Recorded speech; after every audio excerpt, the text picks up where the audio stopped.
Have you ever felt like life was moving forward, but you were stuck in the same place? You look around and everyone seems to know where they're going: friends chasing careers, family pushing for responsibilities, people on social media showing off their perfect lives. And yet, you sit there asking yourself, what am I even doing with my life? Where am I supposed to go? That emptiness, that confusion, that silence inside, it feels heavier than any noise in the world. This story is for anyone who has felt that way, and I promise you, by the end of it, you'll see life differently. Not because your problems will magically disappear, but because your heart will know how to carry them in a new way. There was once a young man named Daniel. Daniel wasn't a bad person, nor was he lazy. He was just lost. He had tried so many things, different jobs, different cities, different relationships, but nothing seemed to give him the peace he longed for. Every morning he woke up with the same heavy question: what is the meaning of all this? One evening, feeling suffocated by his thoughts, Daniel wandered aimlessly through his town until he found himself near the edge of a small forest. Something about the quiet of the trees, the way the air felt different there, made him keep walking. He walked deeper and deeper until the town disappeared behind him, and in front of him was only silence, broken by the occasional rustle of leaves. Finally, after hours, Daniel stumbled upon a little wooden hut, smoke rising gently from its chimney. Curious and exhausted, he knocked on the door. An old man opened it. His eyes carried the calmness of someone who had seen countless storms but no longer feared the rain. Daniel, without even realizing it, burst into words: I don't know what I'm doing with my life. I feel lost, empty, like nothing has meaning. I don't know where I belong. The old man listened without interrupting. When Daniel finished, expecting advice or maybe pity, the man simply said, "Come with me." They walked together to a nearby river. The moonlight reflected on its surface, turning the water into liquid silver. The old man picked up 2 jars from the shore, one small, one large. He filled both with river water. Then he picked up a handful of stones and dropped them into the smaller jar. Immediately, the water splashed out, spilling everywhere. Then he dropped the same number of stones into the larger jar, and though the water rippled, it remained calm, still holding everything within. "Do you see?" the old man asked. Daniel looked confused. "What does this mean?" The old man smiled. "This is life. The stones are problems, confusion, pain, and struggle. Everyone receives stones, no matter who they are. But whether your heart feels shattered or steady depends on how big your container is. If your heart is small, if your perspective is narrow, even small troubles will overflow and drown you. But if you expand your heart, if you grow your patience, your gratitude, your understanding, then even heavy burdens won't sink you." Daniel stood silently, watching the rippling water. The old man continued, "You are lost because you think life is supposed to give you answers instantly. But life doesn't work that way. Life doesn't give directions like a map. Instead, it gives you moments. And in those moments, you must decide, do I let this stone make me overflow, or do I expand myself to hold it?" Daniel frowned. "But how do I expand myself? How do I stop feeling so empty?" The old man knelt, picked up a single stone, and placed it gently in Daniel's hand. "Gratitude," he said softly. "Gratitude is the way you grow. When you notice the small blessings, your breath, your food, your ability to walk, to speak, to feel, you stretch your heart a little wider. Every act of thankfulness turns your small jar into a larger one. And soon, problems don't control you. You control how much space you give them." Daniel stared at the stone in his palm. It seemed so small, yet the meaning felt enormous. For the first time in years, his chest felt lighter. The old man then said something that Daniel would never forget: "You think you are lost, but really, you are being guided. The forest doesn't tell the river where to flow. The river finds its way by moving forward. You, too, don't need to know the final destination. You just need to keep moving with gratitude, and life will shape your path." That night, Daniel didn't receive a clear roadmap for his life. But he received something far more valuable: peace. He realized that being lost wasn't a curse, it was an invitation to grow his heart bigger, to let gratitude be his compass. And here is the truth you must carry with you: everyone feels lost at some point. Everyone wonders if they're on the right path. But being lost isn't the end of the road. It's the beginning of truly discovering who you are. When you stop asking, "Where should I be?" and start asking, "How can I grow?" that's when the emptiness begins to fade. So if you feel lost right now, remember Daniel, remember the jars, and remember this: your life is not meaningless. You are simply being shaped. Expand your heart. Practice gratitude.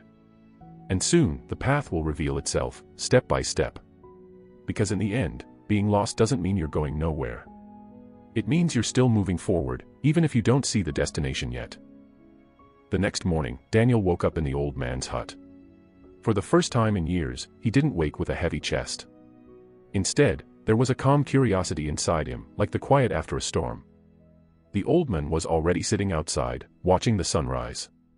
Daniel joined him, and after a long silence he asked, "Do you ever feel lost?" The old man chuckled softly.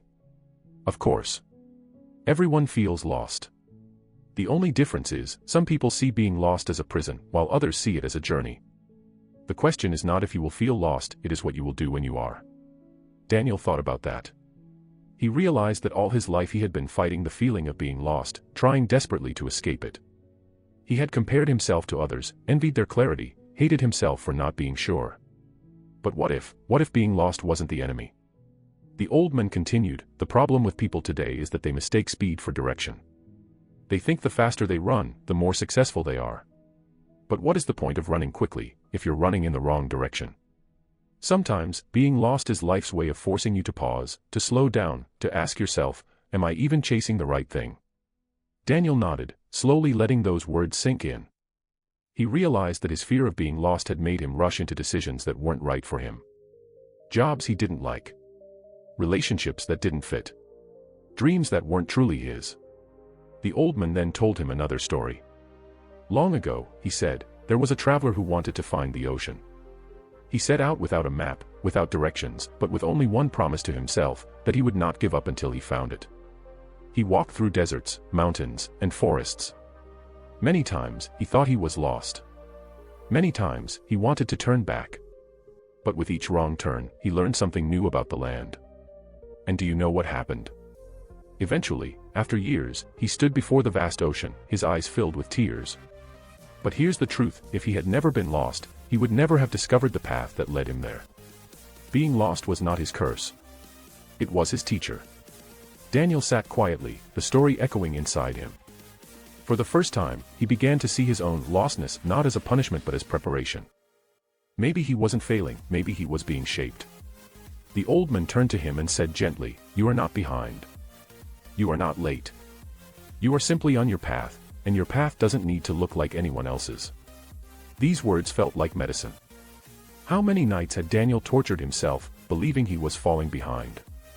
How many times had he scrolled through pictures of friends with careers, marriages, houses, and felt like he was drowning in shame? But here, in the stillness of the forest, he realized something powerful: life is not a race. It is a journey, and every journey has its own rhythm. That evening, before leaving, Daniel asked the old man one last question: "If I don't know where I'm going, how will I know when I've found it?" The old man smiled. "You will know. Because when you are aligned with your true path, your heart will not feel restless, it will feel at peace, even in struggle. You will still have challenges, but you will no longer feel empty. You will feel alive. That is how you'll know." Daniel left the hut with no map, no exact answers, but with something far greater: perspective. He began walking back through the forest, but this time, his steps were not heavy.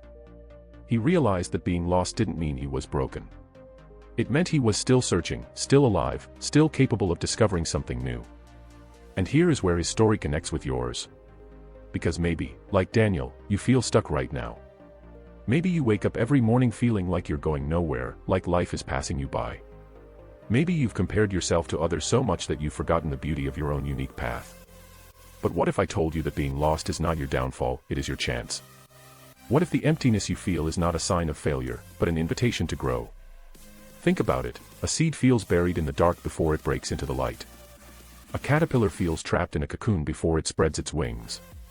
And you, yes, you, feel lost right now, not because you're doomed, but because life is reshaping you into someone stronger, deeper, wiser.